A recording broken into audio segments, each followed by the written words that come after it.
नमस्कार साथियों, मेरा नाम पीयूष जौहरी है और मैं एक सेफ्टी कल्चर ट्रांसफॉर्मेशन एक्सपर्ट हूं।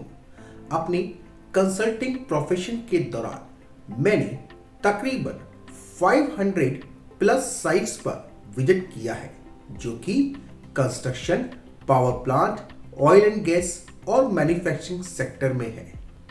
इन सभी साइट्स पर आमतौर पर जो एक बात मैंने पाई है कि सभी साइट्स के अधिकतम सेफ्टी ऑफिसर्स अक्सर डिमोटिवेटेड, डिजेक्टेड और डिसहार्टन्ड रहते हैं। वो अक्सर मुझसे कहते हैं कि हमारी कंपनी में कोई रेस्पेक्ट नहीं करता, हमको एक नॉन टेक्निकल पर्सन समझा जाता है जिसका काम केवल फोटो खींचना, पीपीई बांटना और अनसेफ कंडीशंस को क्लोज कराना है।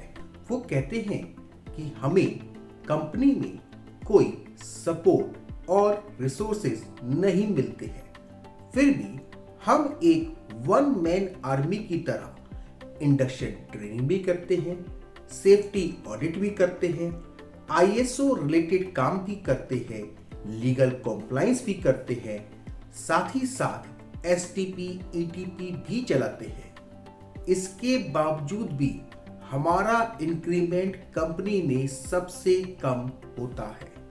वो कहते हैं कि मैं कंपनी में सेफ्टी से रिलेटेड बहुत सारे सुझाव देता हूं, लेकिन उस पर अमल कोई नहीं करता और गलती से यदि कोई एक्सीडेंट हो जाए तो उसका जिम्मेवार मेरे को ही समझा जाता है।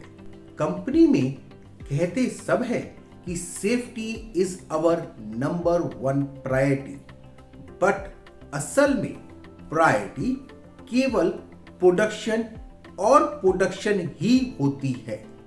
इस कारण से सेफ्टी ऑफिसर केवल अपना मिनिमम कार्य करते हैं ताकि वो इस कंपनी में सरवाइव कर सके और हमेशा एक नई नौकरी की तलाश में लगे रहते हैं। जब उनको नई नौकरी मिल जाती है और वो नई जगह काम पर जाते हैं, वहां भी उन्हें तकरीबन वैसा ही माहौल मिलता है और वो फिर एक नई नौकरी की तलाश में लगे रहते हैं। उनको लगता है कि नौकरी दर नौकरी बदलने से जब वो कॉर्पोरेट लेवल पे आएंगे तो उनकी रेस्पेक्ट थोड़ी बढ़ जाएगी। कंपनी में सेफ्टी ऑफिसर्स का बार बार छोड़ के जाना सेफ्टी कल्चर को इम्प्रूव करने में एक बहुत बड़ी बाधा है। एज अ सेफ्टी ऑफिसर यदि आप भी ऐसा ही महसूस करते हैं तो मेरे YouTube चैनल स्पिरिचुअल EHS को सब्सक्राइब करें, जहां मैं आपकी सेफ्टी वाली आत्मा को जगाऊंगा ताकि आप अपने वर्क प्लेस पर एक्स्ट्रा ऑर्डिनरी वर्क कर सकें और उससे आउटस्टैंडिंग रिजल्ट्स जनरेट कर पाए। अपने अनुभव के आधार पर मेरा ये मानना है कि कंपनी में सेफ्टी ऑफिसर का रोल वही होता है जो मंदिर में पुजारी का, मस्जिद में मौलाना का, चर्च में पास्टर का और गुरुद्वारे में ग्रंथी का। सुन के थोड़ा अजीब सा तो लगा होगा, थोड़ी परेशानी भी हुई होगी।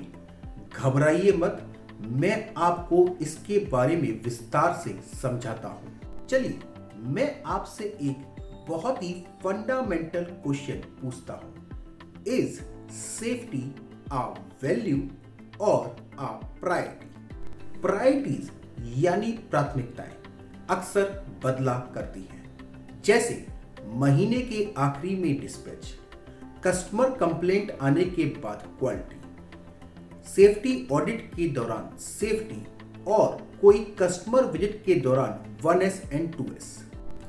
वैल्यूज यानी मूल्य कभी नहीं बदला करते। मूल्य हमारे वो विश्वास है जो हमारे व्यवहार और लक्ष्यों का मार्गदर्शन करते हैं और जीवन में हमारी सफलता को सुनिश्चित कराते हैं। हमारे मूल्यों की रक्षा के लिए हमारे धर्म में पुजारी वैसे ही हमारी कंपनी में कर्मचारियों की रक्षा करने के लिए सेफ्टी ऑफिसर। हम सभी सेफ्टी ऑफिसर एक पुजारी की भांति निष्काम भाव से अन्य कर्मचारियों की जान बचाने के कर्म करते रहेंगे तो शायद हमको अन्य विभाग के लोगों के अनुचित व्यवहार से फर्क नहीं पड़ेगा। तो आइए अब हम देखते हैं कि कंपनी में प्रोडक्शन या प्रोजेक्ट मैनेजर सेफ्टी ऑफिसर्स के बारे में क्या सोचते हैं।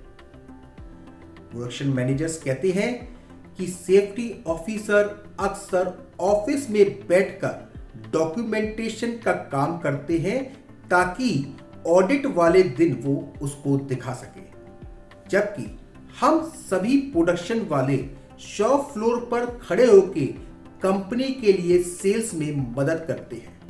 सेफ्टी ऑफिसर्स जो सुरक्षा के लिए सुझाव देते हैं उसका प्रैक्टिकल इम्प्लीमेंटेशन पॉसिबल नहीं है। वो चाहते हैं प्रोडक्शन कम से कम हो और सेफ्टी ज्यादा से ज्यादा हो। सेफ्टी ऑफिसर्स का काम है कि वो प्रोडक्शन मैनेजर की सेफ्टी के लिए मदद करें।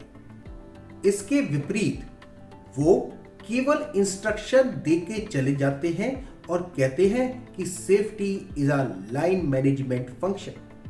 कंपनी में सेफ्टी ऑफिसर अक्सर आते जाते रहते हैं और सेफ्टी से रिलेटेड सभी कार्य हमें करने पड़ते हैं, तो कंपनी में सेफ्टी ऑफिसर की जरूरत क्या है।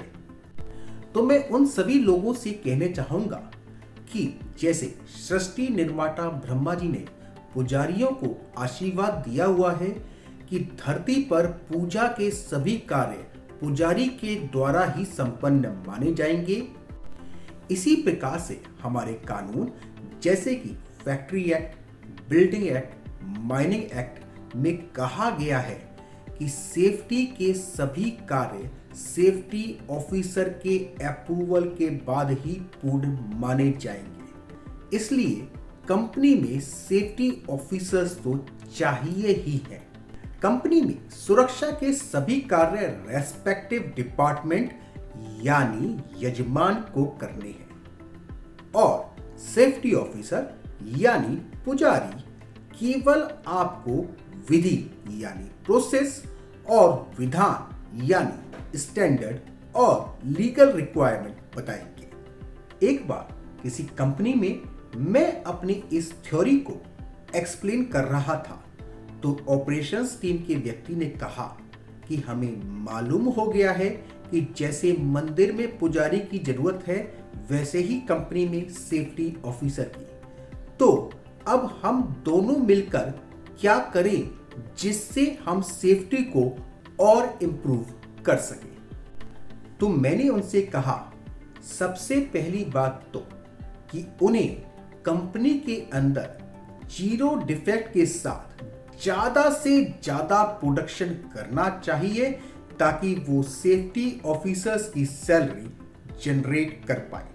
जैसे हम पंडित जी को बुलाकर घर में कभी कथा और सत्संग कराते हैं, वैसे ही हमें डिपार्टमेंट में सेफ्टी ऑफिसर को बुलाकर समय समय पर सेफ्टी ट्रेनिंग करानी चाहिए। जैसा हम कभी कभी घर में हवन कराते हैं वैसे ही हमको सेफ्टी ऑफिसर को अपने डिपार्टमेंट में बुलाकर सेफ्टी ऑडिट कराना चाहिए। घर में कभी कोई अनहोनी होने पर जैसे हम घर की शुद्धि कराते हैं वैसे ही कंपनी में कोई इंसिडेंट होने के बाद हमें सेफ्टी ऑफिसर से इंसिडेंट इन्वेस्टिगेशन कराना चाहिए। पांचवी और सबसे बड़ी बात, यह बात टॉप मैनेजमेंट के लिए है। जैसे हम साल में एक बार दान और पुण्य करते हैं वैसे ही अपनी कंपनी के सेफ्टी, हेल्थ और एनवायरनमेंट रिस्क को प्रोटेक्ट करने के लिए सेफ्टी ऑफिसर को साल के अंत में अच्छा इंक्रीमेंट और बोनस देना चाहिए ताकि वो अपनी दृढ़ शक्ति से और अच्छे से अच्छा कार्य कर सके। मैं आशा करता हूं कि सेफ्टी में मेरा ये नजरिया आपको पसंद आया होगा।